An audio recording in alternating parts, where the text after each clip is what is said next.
Hi, welcome to So You Think You're Awake, the show about life transformation through dream interpretation. I'm Michael Sheridan. On this show, through analysing your dreams, I reveal your potential and the obstacles you need to overcome. I'm very specific. I tell you the magic power you have, what makes you magnificent, and the bumps in life that are holding you back. These bumps are not in the way, they are the way. To get your dream analysed on my show, go to dream-analysis.com and fill in the form and send it to me. And that's all you have to do. I will do the rest. So, I have a question. Do you work with clients in a therapeutic field? Have you ever gotten stuck when working with a client, wondering where to go next, or lost a client because they sense that too? When working with clients using any modality, their dreams change. It's just how it works. They become darker to reflect the specific issues being worked on, and your clients invariably share these disturbing dreams with you. Each dream is a treasure trove, detailing just how effective the therapy is and what is being overlooked. But what do you do with that information? Anything? Integrating dream work with other therapies accelerates the healing process. It gives you an honest and accurate feedback mechanism that lets you be laser focused on what matters. It even tells you when therapy is complete. My new Dream Mentorship program launches on June 14th. It's a 10-month fun and intensive program that teaches you how to interpret dreams accurately, revealing the cause of psychological, emotional, and health issues. But not just the cause, they also show the solution that will heal your client's pain. Yes, my mentorship program is broader than what is required for integrating dreams with healing modalities. It covers every aspect of dream interpretation there is: health, relationships, childhood, and other traumas, spiritual gifts, life purpose, and more. You can integrate this program with your existing work. It's perfect for that. Or you could start working with clients just using the tools you learn in the program. Or use it to unlock the full meaning of your own dreams and advance your own spiritual journey.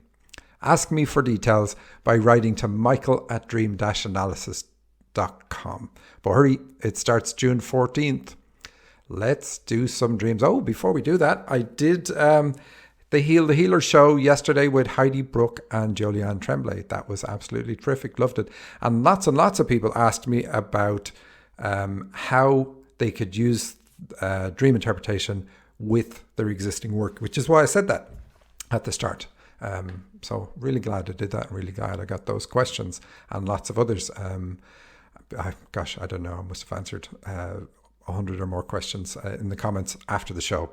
It's very, very different. The whole Facebook Live thing is quite different from other forms of broadcast. But anyway, I'm open to everything. So here's a dream from Katie. And her comments are: my partner and I had been discussing breaking up the day before the dream where he offered me toast. Okay, that's the dream where he offered me toast. We decided to work things out instead. Then I had the dream. Okay, so here's the dream. And she says a little bit more. Hi, Michael. I keep having dreams this past week with either toast, toasters, or bread. And here's the funny thing. I said to myself when she said bread, I wonder, is it brown bread? And if you've listened to this show before, I even did a whole episode that featured bread. I think I even made that kind of like a religious one, because there's bread in the Bible where, Joseph interprets one of the dreams where a baker has bread on his head. Anyway, so I did a whole thing about when bread means death. And I think this dreamer knew that one. So Katie says, the first one is very short. Here it is. My partner offered me toast. I think I accepted. And that was the whole dream. Okay, so, I'm gonna scroll down to what you asked. You said, because toast and brown bread can be symbols for death, is it a warning of my own death, or is it about the relationship I'm in being toast? And that's exactly what it is. It's about your relationship being toast. So it's the death of your relationship. So it's still death. And so it's not a good thing to see in the dream. I know in reality you've made up, or say you've made up, hoping everything goes well together, but to see the toast in the dream isn't good. I would predict it's not going to work. Especially because in the dream you accept it. So it's like in the dream, we fully know, like we can lie to ourselves in reality and we say, no, my partner's going to change. He's going to stop drinking. He's going to stop seeing other women. He's going to yada, yada, yada, whatever you want to say. But then in the dream state, you know that you're honest. Dreams they hold no punches. They're just honest with the truth. And so because in the dream you accept the toast, it's like you are accepting, this relationship is over. I'm not saying your partner's doing any of those things. I'm just saying we can delude ourselves in life, but we can't delude ourselves in a dream. The second one, there was a little 5-year-old girl with the same name as me, who was me at that age, sitting up much higher than me, near the ceiling of a very dark room, looking for a very red rooster, she was saying, and who believed there were 2 tiny people stuck in the toaster. I was kind of amused that she thought so, and also a little worried for the people in the toaster. Well, it's good, Katie, that you're worried about the people in the toaster, because you're one of them. So what is this about? Well, obviously it brings you back to age 5. You witnessed a bad relationship, but I don't think it was your parents. You were depressed or so sad at age 5 that you wanted to go back to the spirit world, and that's what the girl up at the ceiling is about in the dark room. The depression and sadness is with the dark room. And that makes me wonder if you're very empathic. And there are things I would ask you in person that I won't ask over the air. And I have sent you an email to contact me for a complimentary private session, which I often do. In fact, I often do it and I don't say it because I talk to people before we come on air. But I'm happy, Katie, to talk to you about your dreams, to cover a little bit more of what I see. And the third one, you say, I was doing some work somewhere when I finished up. I had a very round loaf of medium, wait for it, brown bread to take home for something. So brown bread is the hippie slang for dead. But it's also interesting, you say it was medium brown bread. So medium brown bread means you're a medium, you're a channel. So we can tell other things from dreams, of course. You're meant to be talking to spirits. Maybe you already do. You were to take home for something for people to eat, maybe to share at a party. So also because of the fact that in this dream, you're talking about feeding other people, you're also a healer. So we know you're a medium and a healer. There you go. See, it's not all bad. My friend's dad came to pick me up and he assumed that the bread was a gift for him as thanks. And so I gave it to him, assuming I could get some more elsewhere anyway. Interesting that you give away a gift in the dream. We drove off on his motorbike and went to go watch a group of university students dance. So I like that. I like the ending, the university students dance. Also my question, so that's going to be about expressing your female side. Because of the dancing. And university says it's a spiritual, you have spiritual aspects to you. Now we all do, we all have at least one gift, but this dream is bringing them out. So my question is the motorbike a powerful motorbike? I suspect it is because of the feeding the people in the dream as well. So powerful motorbike and the feeding people the bread are both about you having a healing ability. And what else have we got? Yeah, then you hand the gift. So like I said, there's things I'm leaving out because, like the rooster and more, because I would like to talk to you in person, because it's that type of dream. So what else? Yeah, I think we've done enough of that. But yeah, the brown bread is definitely the same as the toast and the death of something in the dream. And giving the brown bread to this guy is actually not a bad thing. So thank you for those dreams, Katie. So our next dream is from, not her name, this is a pseudonym, and that's what most people use, not real name. And I don't know what this means. Big P. And there was lots of other little characters after the P, but I don't know how to read that type of lingo. So we'll just go with Big P. Her comments are, I've never been athletic enough to even be a cheerleader. And here's the dream. So I went to bed and had a dream I made the cheer team. Then I woke up, went to the toilet, and it was a different setting, but I made the cheer team again. And she calls the title of the dream Cheer. So obviously we rule out the fact that you're trying to make the cheer team because you said you were never athletic enough to even be a cheerleader, so I assume you're not even trying. So that's not the case. So really is, the question is, what is your skill? What does this dream represent? Well, your skill is in influencing others to pursue their goals. You raise their energy. You don't allow them to get deflated. And I wouldn't be surprised to see other dreams that show you have spiritual leadership skills where you work with groups of people. So that's a really good dream. And I know you're only 20, or at least that's what you put on the intake form. So it's quite young to see this type of thing showing up, and it's cool at the same time. So that's your skill. You raise other people's energy and influence them in a positive way. Now, you already know this. You have to know that you already know this. So let's move on. Our next one is from Christy. She says, I live in Colorado, but I've always wanted to live in Arizona, so I do dream about it quite frequently. What? Why would you want to live in Arizona? My mother-in-law lives in Arizona. Oh, wait, yeah, that's just me. It's probably fine for you. Hi, Rosie. I'm just kidding. You wish. I'm just kidding again. My mother-in-law is truly an amazing woman. She's 80. She's sharp as a tack. Do you say that over here? Sharp as a tack? And has tons of energy. She goes to the gym every day. Well, she did before the lockdown. And now she just walks around her estate. Nothing stops this woman. She's like the Terminator. Why can't I think of something soft and cuddly? Okay, hey, Eric, make sure we edit this part out. Oh, we're live. Okay, never mind. See, Christy, you got me in trouble now. Your dream better be worth it. So here's your dream. I had this dream that I was in an Uber in Arizona, and as the car was driving, I would see bridges with water under it and was trying to take a picture. But the car was moving too fast, and I was unable to get a picture. There were also cactuses as well. Is it not cacti? What is the plural of cactus? Anyway, then she says, the dream transitioned and I switched to being in the back of the plane leaving Arizona when all of a sudden I looked down and saw all the buildings as squares and basically dropped out of the plane sitting cross-legged and was just falling with that feeling in my stomach, like the butterfly feeling. Then I woke up. Okay, so Christy, let's start with you at the back of the plane. Why are you at the back? Let's put this another way. Why is everyone else in front of you? Everyone is ahead of you. Is that how you feel? Do you feel at times that if you dropped off the earth that nobody would notice? Because that's what this dream says to me.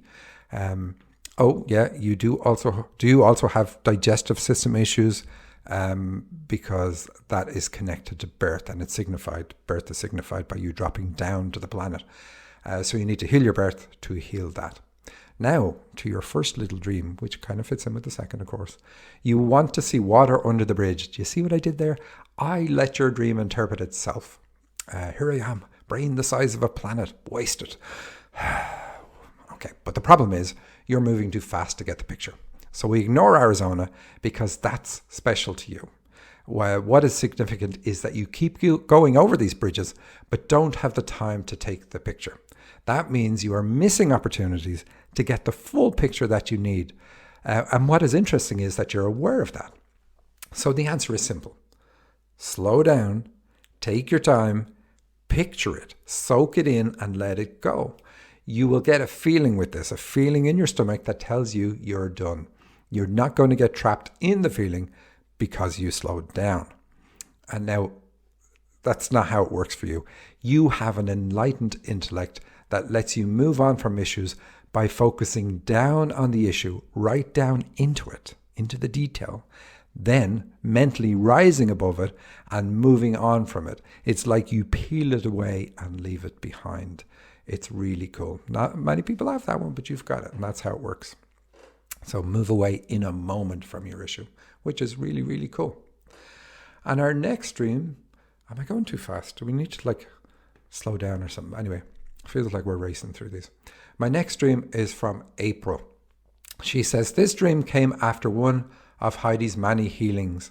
I'm wondering if the dog trying to cross the street is about crossing to the other side, and why a covered truck bed. I can't get this one. Okay, so Heidi Brooke, of course, is doing free healings for people during the coronavirus pandemic, and I think she's going to be doing them for several more months. I knew she was going to do them till the end of May, but I think she's going a lot further than that. So get on her list if you want to get involved in those healings. They're really cool. Anyway, April's dream. She says, oh, by the way, yeah, Heidi, of course, was the co-host on this show for a long time. I remember driving a pickup truck in Ireland. Woohoo! I think it was Belfast. Now, here's the thing. April lived in Belfast for some time. So what went on for you in Belfast? What age were you? Not really what age were you, but how did you feel about life at the time? Was it the coolest time in your life? All that sort of thing. Now, I've lived in Ireland, obviously, for a very, very long time. And when I think of Belfast, I do think of how fun it is and all that. But it's always cold and wet. So, where do you come from, and why is Belfast so good for you? But it's very specific to individuals. But one thing I can tell you Belfast does represent and represents in your dream is about being in your head, because it is at the north of Ireland. That's at the very top. And so that's what it's going to mean. So you were there, and I was on the left side of the road, and I turned left to drive up a gradual hill, and I looked to the right behind us as we turned. Downhill, it was a mix of beautiful and chaotic. The clouds had lifted a little to reveal a golden sky at sunset, but there seemed to be lightning striking once or twice, and a traffic accident with smoke and emergency vehicles all gathered together. Well, here's the thing. When you've had a healing, and like I said at the start of the show, the dreams that you have after that, for a while after that, a number of days, are going to show what the healing worked on. So this is all good. This is you leaving something behind. And we know it's about healing because of the golden sky and the sun. The sun is the best symbol for healing in a dream. But a golden sky is the same thing. And you say sunset, so we know the sun's evolved, and you can see the sun. And clouds are lifting. I mean, what a terrific symbol. That you get that there, and it's behind you, so we know it's the past. It's healing for the past. So the healing you got from Heidi was healing from for the past. No real need to go into this. We also know Belfast is about the past for you, because we know what you're doing. We know you got a healing, and we're going to just let the dreams progress as they are going for you. We also see that you see lightning striking once or twice. So lightning is about the heart. Any symbol of fire or lightning, etc., is always about the heart, but it's behind you. So it's also healing for emotional issues in the past.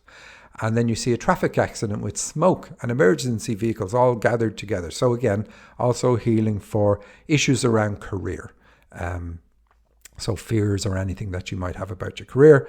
You know, I know everybody's career, many people's careers are messed up now because of the lockdown and the pandemic. A lot of people are unemployed. So it could be something like that, but it's still, the dream is trying to say, hey, look, it's healing for all these things. And one of the beautiful things about dreams is they show you that nothing's missed. Nothing in your life is missed. Everything is included. Everything is seen. Your higher self sees the whole 9 yards of what's going on in your life, and nothing is overlooked. So if your career is changing, this dream is healing for that. To say, look, it's meant to happen. This is the way it's going to go. Anyway, she says, as I turned up the hill, I realized there was a dog in the back of the truck. The truck bed was covered, and the dog climbed on top of the covered bed and was running up to be near the windows that were behind our heads. It was me and another male inside. I pulled over to the left to make sure the dog could be safe and not slide off the truck somehow. The male passenger got out to walk behind the truck to my side of the vehicle, and the dog jumped out and started running across traffic to the other side of the road. There was no traffic coming, and the dog had a rope tied to its collar, so it could only go so far before it was stopped because it was tied to the truck. I was glad for that because it couldn't get away from us. Okay, and she titled the dream, Driving in Pretty Belfast. And of course, I already said Belfast is about the head, so we know I'm going to talk about that again. But you're a healer. That's why the sun shows up in your dreams. You're a healer. And the emergency vehicles also are there to do with helping people overcome traumas, etc., etc., etc. Anyway, what is the dream about? In a nutshell, your male side is limiting you. By male side, I mean logic. You've got to free yourself from that, from being overly analytical. And the rope tied to the truck is holding the dog back. And the truck is a perfect symbol for male side as well. So it's like You think it's about going to the other side. It isn't. I know what, there's elements of that. You're meant to bring your spiritual gifts to the world. And we know that because there's a bed emphasized in the truck. And beds and dreams, especially when they're not in a bedroom, are typically about your spiritual side. Why? Because when we sleep, when we get into bed, our spirit leaves our body. We become we are totally in tune again with who we really are, what our life purpose is, why you're here. Then we slip back into our bodies. We have dreams. Our dreams will include some of the encounters that we had while we were out of our bodies. They show up as dialogues. We covered that kind of last week on the show. So it's about you, because of the bed. It's about you bringing your spiritual gifts on the road, or really another way to put it is to the world. That, you have these gifts. You use them for friends. I'm very aware that you use them for friends. You are a channel. And we know that the channeling is emphasized in particular in the dream because you have the male and female in the truck. You're the female, but there's a male with you. So you got to work on removing the limitation on the male side. The limitation is also shown by the dog being tied to the truck. So free your male side. We don't, in the dream, like, you think it's a good thing that you have a limitation on the dog, but it's not.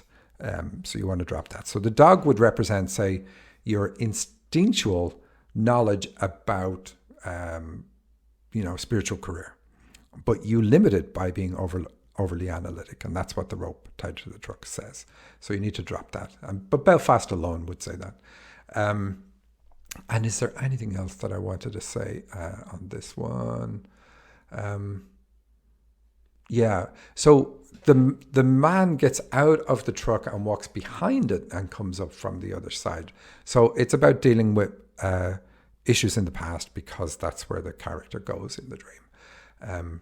But yeah, it's a perfectly good dream because it's showing you what's being healed, and it's also showing you that as you heal this, you're going to free yourself to be more in touch with who you are spiritually, and embrace your spiritual career, not out of fear. And not out of fear is because you're going to let go of this rope, and you have the rope there because of fears that things are going to get away from you.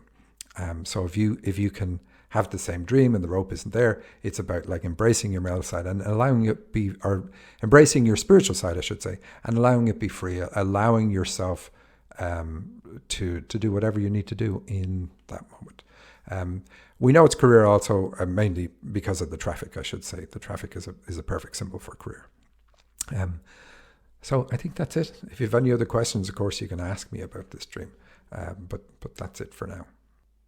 Here's a strange one. That definitely falls into the realm of tricky.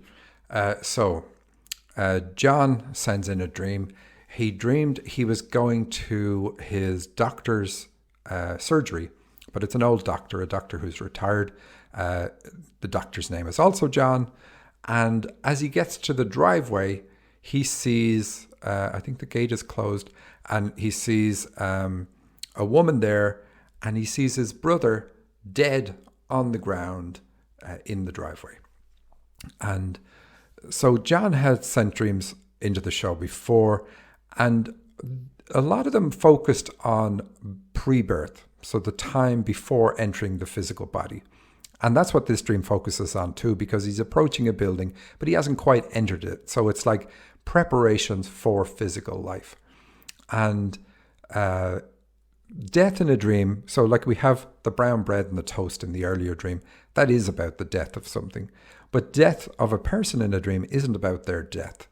It's just not how dreams work. It's about letting go of some connection with that person, letting go of some influence that your brother has over you, or in this case, a contract you had with your brother. So a contract that you signed before being born, or agreed to, let's say, before being born. You no longer need to work on that contract with your brother. So that's really good. It's not about his death, of course, at all.